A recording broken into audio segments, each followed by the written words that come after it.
أيوة تركيا ممكن تخبره الذي كلمنا مسألة. أخبرك حتى أنت تخبره أو أنا أتحدث بالتركي. أيوة تركي أحسن. تمام. أيوة.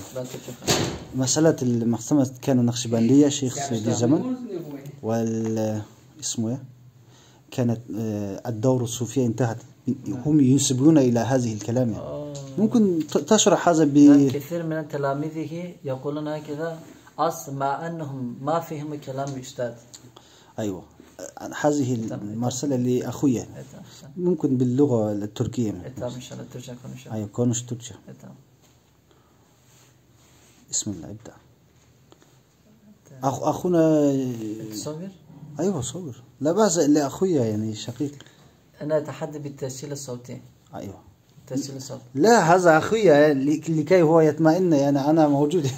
لا بأس تختين. Tamam. Bismillahirrahmanirrahim.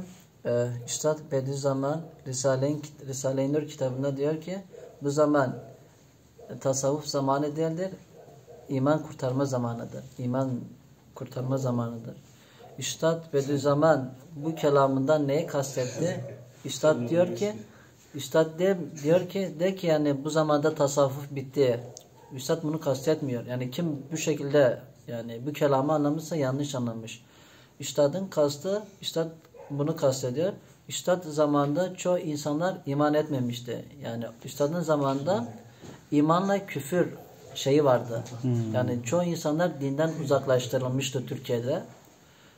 Ve çoğu kişiler dinden çıkmıştı. Üstad da diyor ki yani önce biz bunlara iman ettirelim. Allah'a ve Resulüne iman etsinler. Ondan sonra tasavvuf. Çünkü tasavvuf, iman olmadan tasavvuf olmaz. Önce insan Allah'a ve Resulüne iman edecek. İman ettikten sonra tasavvufa bağlanacak. Üstad bunu kastediyor. Ve Üstad Risale-i Nur kitaplarında da geçiyor. Üstad zaten kendisi Nakşibendi tarikatına bağlı. Ve Üstad'ın da bir şeyhi var. Allah. Ve bu tasavvuf Risale-i Nur kitabında geçiyor. Üstad Nakşibendi tarikatındandır. Ve onun şeyhi de Nakşibendidir. Muhammed Diyadın Hazretleri bildiğim kadarıyla. Maşallah. Ve bir de Üstad zaten sürekli tasavvufu çok medeh edendir. Hatta Üstad bir Risale-i Nur kitabında diyor ki ehli meşayihlerin Hatme-i Hacagan. Hatme-i Hacagan bu sofilerin yani zikir ettiği bir şeydir. Üstad bunları çok medeh ediyor. Zaten Üstad diyor ki Osmanlı zamanından 600 boyunca dünyayı hükmetmesinin sebebi tasavvuftan dolayıdır. Üstad bunu kendisi diyor.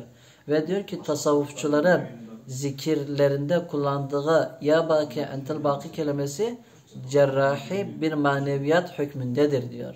Yani Üstad o kadar tasavvufu medeh etmiş ki yani bu kelamdan sonra Üstad yani bu sizin söylemiş olduğunuz manayı kastetmez. Yani bu zamanda tasavvuf bitti. Üstad kendisi zaten ehli tasavvuftur. Ehli tarikat Nakşibendidir.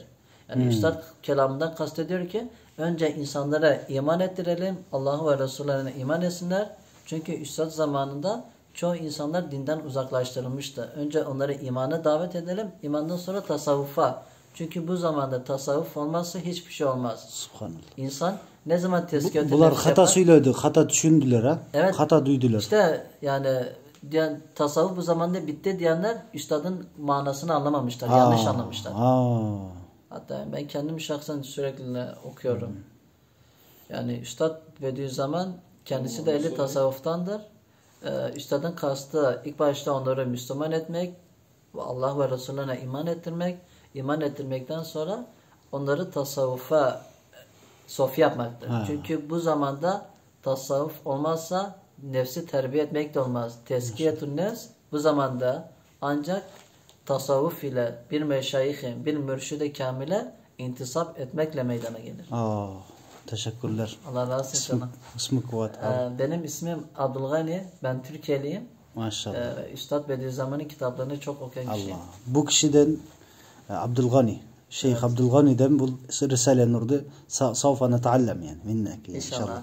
Bu kişiden Risale-i Nur'da inşallah Arapça, Türkçe inşallah şarkı öğreniriz. Bu kişi yaxşı kitapta özleştirген 10 yıllık talebe o madrasanı bütken Плюс ошол Шейх Саид Бәдиев замандын өзүнүн улутунан болгон ошол карке алым.